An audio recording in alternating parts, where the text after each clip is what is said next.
ദേശീയ ഗെയിംസ് നടത്തിപ്പിൽ അധിക ചെലവുണ്ടായെന്ന് audit report. Local fund audit വിഭാഗത്തിന്റെ റിപ്പോർട്ടിലാണ് ഒരുക്കങ്ങൾ സമയബന്ധിതമായി പൂർത്തിയാക്കാത്തതിനാൽ പാഴ്ചെലവുണ്ടായെന്ന് വ്യക്തമാക്കുന്നത്. ഗെയിംസ് നടത്തിപ്പ് ചെലവുകളെക്കുറിച്ച് കൂടുതൽ പരിശോധന ആവശ്യമാണെന്നും റിപ്പോർട്ട് പറയുന്നു. ദേശീയ ഗെയിംസ് നടത്തിപ്പുമായി ബന്ധപ്പെട്ട പണമിടപാടുകൾ പരിശോധിച്ച് ലോക്കൽ ഫണ്ട് ഓഡിറ്റ് വിഭാഗം നൽകിയ റിപ്പോർട്ടിലാണ് അധിക ചിലവിന്റെ വിവരങ്ങൾ വ്യക്തമാക്കുന്നത്. ദേശീയ ഗെയിംസിനായി സമയബന്ധിതമായി ഒരുക്കങ്ങൾ പൂർത്തിയാക്കാത്തതിനാൽ വലിയ തോതിൽ അധിക ചെലവുണ്ടായി. അടിസ്ഥാന സൗകര്യങ്ങൾ ഒരുക്കിയതുപോലും അവസാന ഘട്ടത്തിലാണ്. കൃത്യസമയത്ത് മുന്നൊരുക്കങ്ങൾ നടത്തിയിരുന്നെങ്കിൽ പാഴ്ചെലവുണ്ടാകുമായിരുന്നില്ല. സാധനങ്ങൾ വാടകയ്ക്കെടുത്തതും അധിക ചെലവിന് കാരണമായെന്നും റിപ്പോർട്ടിൽ പറയുന്നു. 425 കോടി രൂപയുടെ കണക്കുകളാണ് ലോക്കൽ ഫണ്ട് ഓഡിറ്റ് വിഭാഗം പരിശോധിച്ചത്. ഇത് പൂർണ്ണമല്ല. മൊത്തം 611 കോടി രൂപയുടെ കണക്കുകൾ പരിശോധിക്കാനുണ്ട്. ദേശീയ ഗെയിംസുമായി ബന്ധപ്പെട്ട് ഇപ്പോഴും പണമിടപാടുകൾ നടന്നുകൊണ്ടിരിക്കുകയാണ്. അതിനാൽ 2013, 2014, 2014, 2015 സാമ്പത്തിക വർഷങ്ങളിലെ ആഭ്യന്തര ഓഡിറ്റിംഗ് പൂർത്തിയായ ശേഷം വീണ്ടും പരിശോധന നടത്തണമെന്നും റിപ്പോർട്ടിൽ വ്യക്തമാക്കുന്നു. കഴിഞ്ഞ ഫെബ്രുവരിയിൽ ആരംഭിച്ച പരിശോധനയുടെ റിപ്പോർട്ട് കഴിഞ്ഞ ദിവസമാണ് ലോക്കൽ ഫണ്ട് ഓഡിറ്റ് വിഭാഗം ധനവകുപ്പ് പ്രിൻസിപ്പൽ സെക്രട്ടറി KM എബ്രഹാമിന് കൈമാറിയത്. റിപ്പോർട്ട് ഇനി മന്ത്രിസഭ പരിഗണിക്കും. News bureau, Thiruvananthapuram. ബാർ കോഴ കേസിൽ ബിജു രമേശിന് പിന്തുണ നൽകാൻ ബാർ ഉടമകളുടെ യോഗം തീരുമാനിച്ചു. അന്വേഷണ സംഘത്തിന് കൂടുതൽ തെളിവുകൾ നൽകാനും കൊച്ചിയിൽ ചേർന്ന ബാർ ഉടമകളുടെ യോഗത്തിൽ തീരുമാനമായി. കോഴ ആവശ്യപ്പെട്ടവരുടെ വിശദാംശങ്ങൾ അടുത്ത യോഗത്തിൽ വെളിപ്പെടുത്തുമെന്ന് ബാർ ഉടമകൾ വ്യക്തമാക്കി. ബാർ ഉടമകളോടുള്ള സർക്കാരിന്റെ വഞ്ചനയിൽ കടുത്ത അമർഷവും പ്രതിഷേധവും 5.5 മണിക്കൂർ നീണ്ട യോഗത്തിൽ രേഖപ്പെടുത്തി. മുഴുവൻ കേസുകളിലും ബിജു രമേശിന് പിന്തുണ നൽകുമെന്ന് അസോസിയേഷൻ അറിയിച്ചു. വിജിലൻസ് ആവശ്യപ്പെട്ടാൽ തെളിവുകൾ നൽകും. മെഡിക്കൽ ഉപദേശം സ്വീകരിച്ച ശേഷം നുണപരിശോധന സംബന്ധിച്ച തീരുമാനമെടുക്കുമെന്നും bar hotel owners association president Rajkumar Unni പറഞ്ഞു. വിജിലൻസ് ആരെയൊക്കെ വിളിക്കുന്നു അവരെല്ലാം അതിന്റെ സത്യസന്ധമായ മൊഴി നൽകും. ബിജു രമേശ് പറഞ്ഞിട്ടുള്ളതിന് ഞങ്ങൾ തെളിവുകൾ ശേഖരിച്ച് തെളിവുകൾ ഉണ്ടെങ്കിൽ തീർച്ചയായിട്ടും കൊടുത്തിരിക്കും. മന്ത്രിമാർ ഉൾപ്പെടെ ആർക്കൊക്കെ പണം നൽകിയെന്ന് വ്യക്തമാക്കാൻ രാജ്കുമാർ ഉണ്ണിയോട് യോഗത്തിൽ ഒരു വിഭാഗം ബാർ ഉടമകൾ ആവശ്യപ്പെട്ടു. കടുത്ത വഴക്കിനെ തുടർന്ന് യോഗം അലങ്കോലമാകുമെന്ന ഘട്ടത്തിൽ ആർക്കൊക്കെ പണം നൽകി എന്നത് അടുത്ത എക്സിക്യൂട്ടീവ് മീറ്റിംഗിൽ ജനറൽ സെക്രട്ടറി കണക്ക് അവതരിപ്പിക്കുമെന്ന് പ്രസിഡന്റ് അറിയിച്ചു. കണക്കുകളെ സംബന്ധിച്ച കാര്യങ്ങൾ ജനറൽ സെക്രട്ടറി അടുത്ത എക്സിക്യൂട്ടീവ് കമ്മിറ്റിയിൽ അവതരിപ്പിക്കുന്നതായിരിക്കും. എല്ലാ ഡീറ്റെയിൽസും അടുത്ത എക്സിക്യൂട്ടീവ് കമ്മിറ്റിയിൽ അവതരിപ്പിക്കാൻ ജനറൽ സെക്രട്ടറിയെ ചുമതലപ്പെടുത്തിയിട്ടുണ്ട്. അസോസിയേഷൻ ഇക്കാര്യം വെളിപ്പെടുത്തിയേ മതിയാകൂവെന്ന് ബിജു രമേശ് പറഞ്ഞു. ജില്ലാ സെക്രട്ടറിയും പ്രസിഡന്റും അടങ്ങുന്നവരാണ് ഈ എക്സിക്യൂട്ടീവ് കമ്മിറ്റി. അവർ ഓരോ ജില്ലകളിൽ ചോദിക്കുമ്പോൾ ഈ പൈസ പിരിച്ച് എന്ത് ചെയ്തു എന്ന് ചോദിച്ചു കഴിഞ്ഞാൽ പറയാൻ ബാധ്യതയുള്ളത് കൊണ്ട് തന്നെ പൂർണ്ണമായ കണക്കുകളുടെ വിവരം ആവശ്യപ്പെടുകയും പൂർണ്ണമായ കണക്കുകളുടെ വിവരം ഹാജരാക്കാമെന്നും അടുത്ത എക്സിക്യൂട്ടീവ് കമ്മിറ്റിയിൽ പറയാമെന്നും കംപ്ലീറ്റ് പൂർണ്ണമായി അവതരിപ്പിക്കാമെന്നും പറഞ്ഞിട്ടുണ്ട്. മൊബൈൽ ജാമർ സ്ഥാപിച്ച് കനത്ത സുരക്ഷയിൽ അതീവ രഹസ്യമായി ചേർന്ന എക്സിക്യൂട്ടീവ് യോഗത്തിൽ 41 അംഗങ്ങളാണ് പങ്കെടുത്തത്. KM ഉമേഷ്, കൊച്ചി. മന്ത്രി K. ബാബു ഫയൽ ചെയ്ത മാനനഷ്ട കേസിൽ ബാർ ഉടമ ബിജു രമേശിനോട് ജൂലൈ 10 ഹാജരാകാൻ കോടതിയുടെ നിർദ്ദേശം. Ernakulam additional chief judicial magistrate കോടതിയാണ് നിർദ്ദേശം നൽകിയത്. തനിക്കെതിരെ ബിജു ഉന്നയിച്ചിരിക്കുന്ന ആരോപണങ്ങൾ അടിസ്ഥാനരഹിതമാണെന്ന് ചൂണ്ടിക്കാട്ടി മന്ത്രി K. ബാബു കഴിഞ്ഞ ആഴ്ചയാണ് കോടതിയെ സമീപിച്ചത്. മന്ത്രി നേരിട്ട് കോടതിയിലെത്തി സത്യവാങ്മൂലം നൽകുകയും ചെയ്തിരുന്നു. KB ഗണേഷ് കുമാർ MLA-ക്കെതിരെ ക്രൈംബ്രാഞ്ച് അന്വേഷണം. ശ്രീവിദ്യയുടെ വിൽപത്രം നടപ്പാക്കിയില്ലെന്ന പരാതിയിലാണ് അന്വേഷണം. ശ്രീവിദ്യയുടെ സഹോദരൻ ശങ്കർരാമൻ നൽകിയ പരാതിയുടെ അടിസ്ഥാനത്തിലാണ് അന്വേഷണത്തിന് ഉത്തരവായത്. നടി ശ്രീവിദ്യയുടെ വിൽപത്രത്തിലെ വ്യവസ്ഥകൾ പാലിച്ചില്ലെന്ന പരാതിയിലാണ് KB ഗണേഷ് കുമാർ MLA-ക്കെതിരെ ക്രൈംബ്രാഞ്ച് അന്വേഷണത്തിന് ഉത്തരവിട്ടിരിക്കുന്നത്. ശ്രീവിദ്യയുടെ സഹോദരൻ ശങ്കർരാമൻ നൽകിയ പരാതിയുടെ അടിസ്ഥാനത്തിലാണ് അന്വേഷണം. ശ്രീവിദ്യയുടെ മരണശേഷം നടപ്പാക്കാൻ ആവശ്യപ്പെട്ട് വിൽപത്രത്തിൽ പറഞ്ഞ കാര്യങ്ങൾ ഗണേഷ് കുമാർ നടപ്പാക്കിയില്ലെന്ന് പരാതിയിൽ പറയുന്നു. ശങ്കർരാമനും ശ്രീവിദ്യയുടെ 2 ആൺമക്കൾക്കും 5 ലക്ഷം രൂപ വീതം നൽകണമെന്ന വ്യവസ്ഥ പാലിച്ചില്ല. ശ്രീവിദ്യയുടെ 2 പരിചാരകർക്ക് ഓരോ ലക്ഷം നൽകണമെന്ന വ്യവസ്ഥയും ലംഘിച്ചു. ശ്രീവിദ്യയുടെ പേരിൽ ട്രസ്റ്റ് രൂപീകരിക്കുക മാത്രമാണ് ആകെ ചെയ്തത്. എന്നാൽ മറ്റു പ്രവർത്തനങ്ങളൊന്നും നടത്തിയില്ലെന്നും സംഗീത നൃത്ത പഠന കേന്ദ്രം ആരംഭിക്കണമെന്ന വ്യവസ്ഥ നടപ്പാക്കിയില്ലെന്നും പരാതിയിൽ വ്യക്തമാക്കുന്നു. മുഖ്യമന്ത്രി ഉമ്മൻചാണ്ടിക്കും ആഭ്യന്തരമന്ത്രി രമേശ് ചെന്നിത്തലയ്ക്കുമാണ് ശങ്കർരാമൻ പരാതി നൽകിയിരുന്നത്. ആഭ്യന്തരമന്ത്രി കഴിഞ്ഞ ദിവസം പരാതി DGPക്ക് കൈമാറി. തുടർന്നാണ് ക്രൈംബ്രാഞ്ച് അന്വേഷണത്തിന് ഉത്തരവായത്.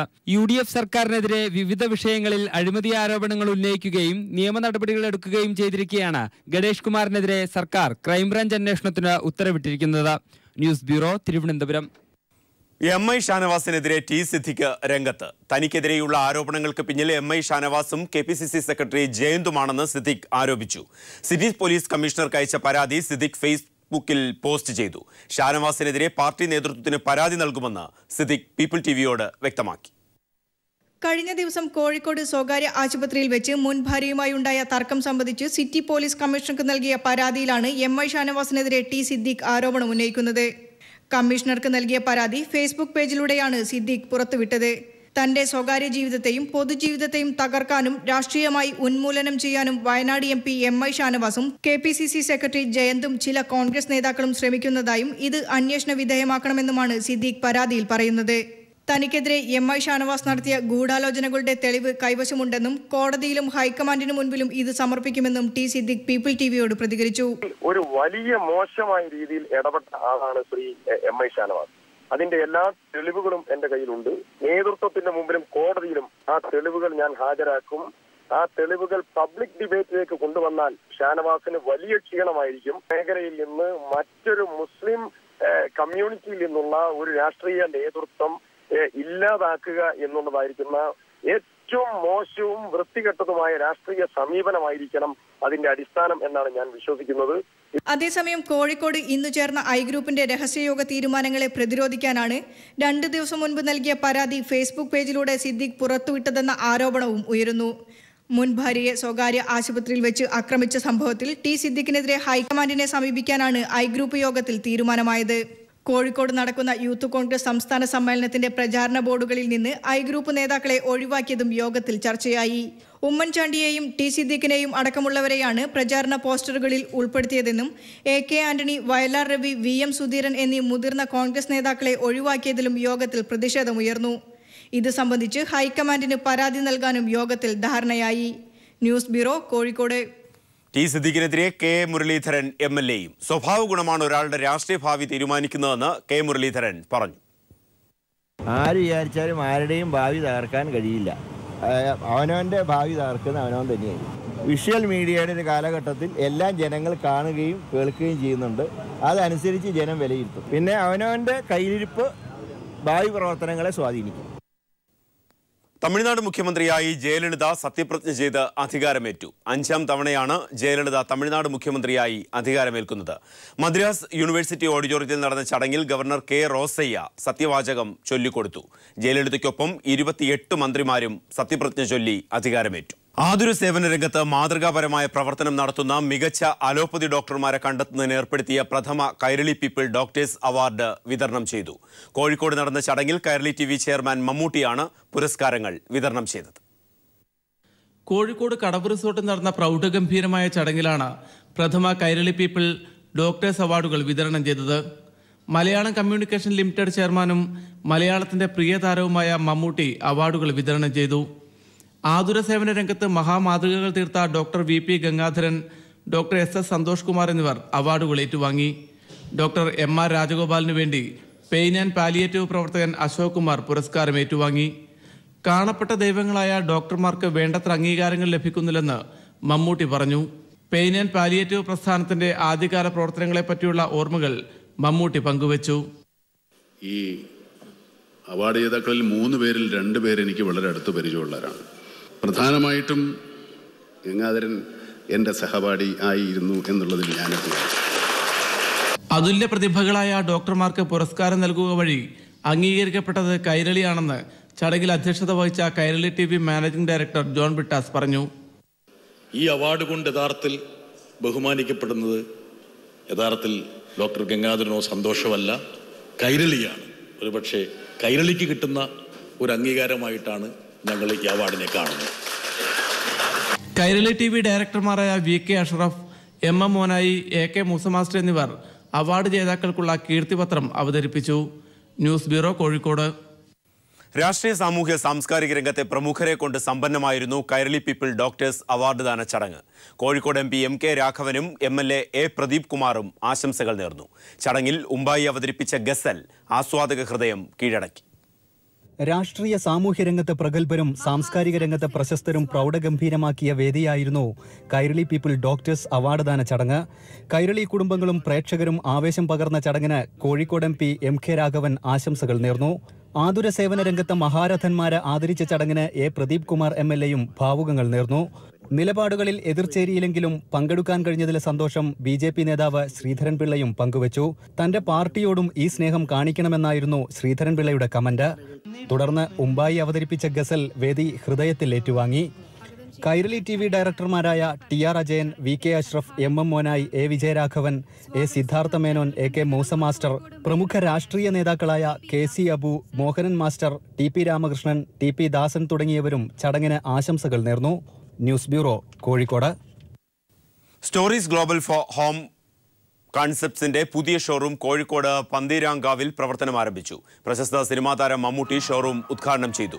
Stories e-commerce portal Mammootty switch on ചെയ്തു. സ്റ്റോറീസിന്റെ അടുത്ത ഷോറൂം എറണാകുളം പാലാരിവട്ടത്ത് ഉടൻ ആരംഭിക്കും. കവിത ഗോൾഡൻ ഡയമണ്ട് ജ്വല്ലറി മലപ്പുറം വളാഞ്ചേരിയിൽ പ്രവർത്തനം ആരംഭിച്ചു. 100% BIS 916 സ്വർണ്ണാഭരണങ്ങളും IGI സർട്ടിഫിക്കേഷനുമുള്ള വജ്രാഭരണങ്ങളുടെ വിപുലമായ ശേഖരമാണ് ഇവിടെ ഒരുക്കിയിരിക്കുന്നത്. ചലച്ചിത്ര താരം നിവിൻ പോളി ഷോറൂം ഉദ്ഘാടനം ചെയ്തു.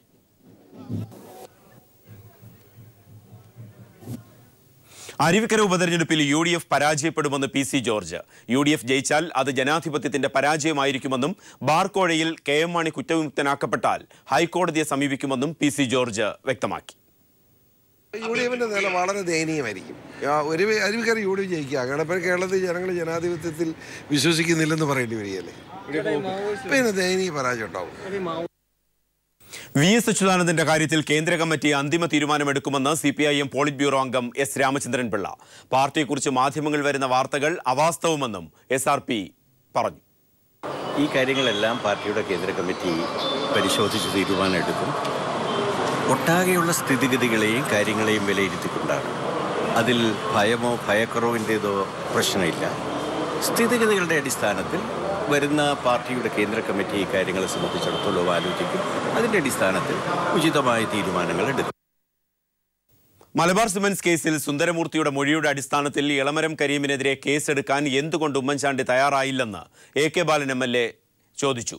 രാഷ്ട്രീയ പകപോക്കലിന്റെ ഭാഗമായാണ് ഇപ്പോഴത്തെ ആരോപണം. വിജിലൻസ് കേസ് പ്രതികളെ രക്ഷപ്പെടുത്താൻ ശ്രമിച്ചത് ഉമ്മൻചാണ്ടിയാണെന്നും AK ബാലൻ പാലക്കാട്ട് പറഞ്ഞു.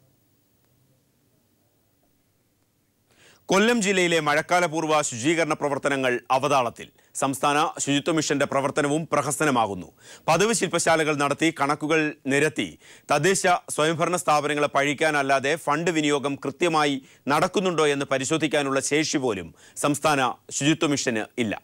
കേന്ദ്ര സംസ്ഥാന സർക്കാരുകളുടെ ഫണ്ട് ഉപയോഗിച്ചാണ് ശുചിത്വ മിഷന്റെ പ്രവർത്തനം. കോടികളുടെ ഫണ്ട് തദ്ദേശ സ്ഥാപനങ്ങൾക്ക് നൽകുമ്പോൾ അവ വിനിയോഗിക്കുന്നത് നിരീക്ഷിക്കാൻ പോലും സംവിധാനമില്ല. മഴക്കാലപൂർവ്വ ശുചീകരണവുമായി ബന്ധപ്പെട്ട അവലോകന യോഗത്തിലാണ് ജില്ലാ പഞ്ചായത്ത് പോലും ഫണ്ട് വിനിയോഗത്തിലെ വീഴ്ചയെക്കുറിച്ച് അറിയുന്നത്. പഞ്ചായത്തുകൾ സമർപ്പിക്കുന്ന പദ്ധതികളുടെ പ്രായോഗികതയെക്കുറിച്ച് ശാസ്ത്രീയമായി വിലയിരുത്താനുള്ള വിദഗ്ധരുടെ അഭാവവും ശുചിത്വ മിഷനെ ദുർബലപ്പെടുത്തുന്നു. ഈ ശുചിത്വ മിഷൻ നൽകിയിട്ടുള്ള ഫണ്ട് ശരിയായ രൂപത്തിൽ വിനിയോഗിച്ച് ശുചിത്വമുള്ള ഗ്രാമങ്ങളാക്കി മാറ്റുന്നോ എന്ന് നോക്കി അതിനിടപെടാനും അവിടെ സാങ്കേതിക വിദ്യ പകർന്നു കൊടുക്കാനും ന്യൂനത കണ്ടാൽ ഇടപെടാനും ഒക്കെ ഉള്ള പരിമിതികൾ അവർ നേരിടുന്നുണ്ടോ എന്നുള്ളതാണ് കാണുന്നത്. അപ്പോൾ സംസ്ഥാന തലത്തിൽ തന്നെ ശുചിത്വ മിഷൻ എല്ലാ സംവിധാനമുള്ള ഒരു സംവിധാനമാക്കിയിട്ട് മാറിയില്ലെങ്കിൽ ഈ പ്രശ്നത്തിനും പരിഹാരം കാണാൻ പറ്റുന്നില്ല. മഴക്കാലപൂർവ്വ ശുചീകരണം എങ്ങനെ നടപ്പിലാക്കണമെന്ന് പഞ്ചായത്തുകൾക്ക് നിർദ്ദേശം കൊടുക്കാനായി കൂടെ ശില്പശാലകൾ നടത്തുന്നതല്ലാതെ ഇടപെടലില്ല. ഈ ശില്പശാല കഴിഞ്ഞാൽ പിന്നെ മറ്റൊരു വിഷയത്തിൽ ശില്പശാലയുമായി ശുചിത്വ മിഷൻ രംഗത്തെത്തുകയാണ് പതിവ്. ആകെ തുക മാലിന്യമുക്ത കേരളം എന്നത് രേഖകളിൽ മാത്രമായി ഒതുങ്ങുന്നു. അപ്പോഴും ശുചിത്വ മിഷൻ കെടുകാര്യസ്ഥതയുടെ അവാർഡുകൾ സമ്മാനിച്ചും ഏറ്റുവാങ്ങിയും ഖജനാവ് കാലിയാക്കാനുള്ള പുതിയ പദ്ധതികൾക്ക് രൂപം നൽകിയിരിക്കും. എന്തായാലും ഒരു കാര്യത്തിൽ ശുചിത്വ മിഷന് ആശ്വസിക്കാം. കേരളത്തിൽ നിന്ന് തുടച്ചു നീക്കപ്പെട്ട പകർച്ചവ്യാധികൾ തിരിച്ചെത്തിയതിൽ ഒഴുക്ക് നിലച്ചതിനെ തുടർന്ന് അഴുക്കുചാലായി മാറിയ കൊല്ലം തോടിന്റെ അതേ അവസ്ഥയാണ് സംസ്ഥാന ശുചിത്വ മിഷന്റേത്. സ്വന്തമായി യാതൊന്നും ചെയ്യാൻ ശേഷിയില്ലാത്ത ഒരു മിഷൻ എങ്ങനെയാണ് ശുചിത്വ കേരളം നടപ്പിലാക്കുക എന്ന ആശങ്കയും സംശയവും ജനപ്രതിനിധികൾ ഉന്നയിക്കുന്നു. കൊല്ലത്ത് നിന്ന് ക്യാമറമാൻ പ്രമോദ് പന്തിയോടിനൊപ്പം രാജ്കുമാർ. CPIM ജനകീയ ജൈവ പച്ചക്കറി കൃഷിയുടെ ജില്ലാതല ഉദ്ഘാടനം ചെങ്ങന്നൂരിൽ നടന്നു. G സുധാകരൻ MLA ഉദ്ഘാടനം ചെയ്തു. ജില്ലാ സെക്രട്ടറി സജി ചെറിയാൻ അധ്യക്ഷനായിരുന്നു. കാർഷിക കേരളം ജനകീയ ഇടപെടൽ എന്ന സന്ദേശമുയർത്തി എല്ലാവരും കൃഷിയിലേക്ക് എന്ന ജനകീയ ക്യാമ്പയിൻ സംഘടിപ്പിക്കുന്നതിൻ്റെ ഭാഗമായാണ് ജൈവ പച്ചക്കറി കൃഷി നടപ്പിലാക്കുന്നത്. ഇതിലൂടെ രാസവളങ്ങളുടെയും കീടനാശിനികളുടെയും അമിതമായ പ്രയോഗത്തിലൂടെ വിഷലിപ്തമായ പച്ചക്കറികളുടെ ഉപഭോഗമാണ് കുറയുന്നത്. ഈ വരുന്ന ഓണക്കാലത്ത് കേരളത്തിൽ 1000 ജൈവ പച്ചക്കറി വിപണന കേന്ദ്രങ്ങൾ തുറക്കാനാണ് CPM തീരുമാനിച്ചിരിക്കുന്നത്. G Sudhakaran MLA. ഒരുവിധപ്പെട്ട എല്ലാവർക്കും വേഗം പങ്കെടുക്കാവുന്നതാണ് പച്ചക്കറി കൃഷി.